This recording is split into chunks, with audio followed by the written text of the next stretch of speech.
Hey yo yo yo! Salut les turfeuses! Salut les turfeurs! Bienvenue pour un nouveau pronostic de Benoît Requin! Merci pour vos likes, pour vos commentaires.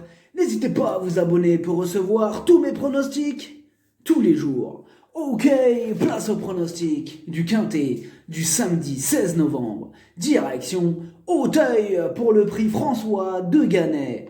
Et 3900 mètres, 16 partants, réunion 1, course 7.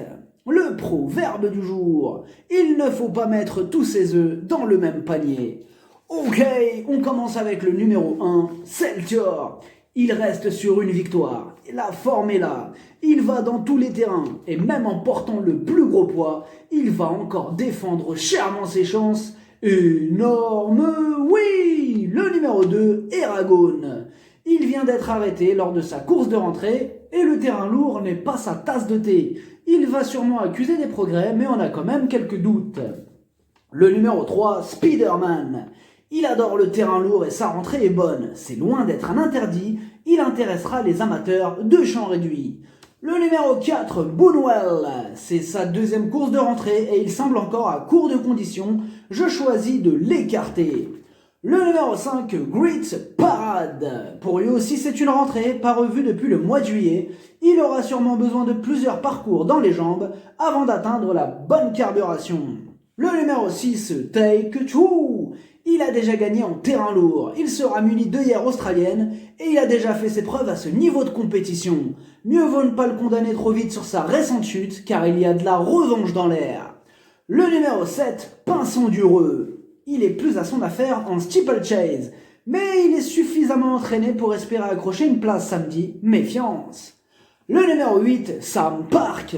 Il est régulier dans l'ensemble, il apprécie les terrains lourds et la distance. Il sera muni d'œillères pour la première fois de sa vie, attention à lui. Le numéro 9, Al Rock. Il reste sur une chute et un échec. Il préfère le steeple et n'aime pas le terrain lourd, je prends le risque de l'écarter. Le numéro 10, Bonaparte Seizing. Il a toujours bien fait sur cette piste. Il adore cette distance et ce type de terrain. Il a logiquement une belle carte à jouer dans ce quintet. Le numéro 11, Anuma Freedom. Il vient de terminer 4e du quintet du 3 novembre. Par contre, c'est sa 3e course en moins d'un mois. Donc s'il n'est pas trop courbaturé, il devrait une nouvelle fois répondre présent. Le numéro 12, non partant.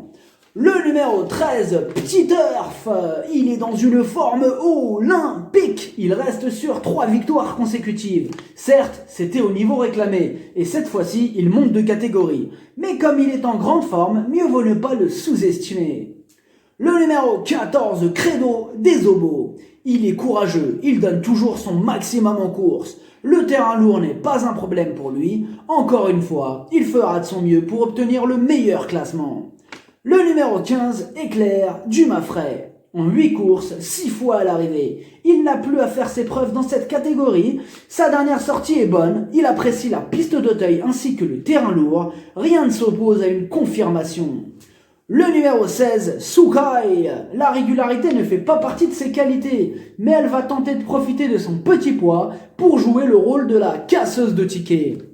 Le pronostic, ça donne As, 6, 8, 15, 11, 10, 14, 13, cheval de complément le 7, si jamais il y a un autre nom partant et ça peut arriver, le 3. Merci d'avoir suivi cette vidéo. N'hésitez pas à vous abonner pour recevoir tous mes pronostics. Tous les jours, les jeux d'argent sont dangereux, à consommer avec modération. Bonne chance, chopez-le moi! Ciao!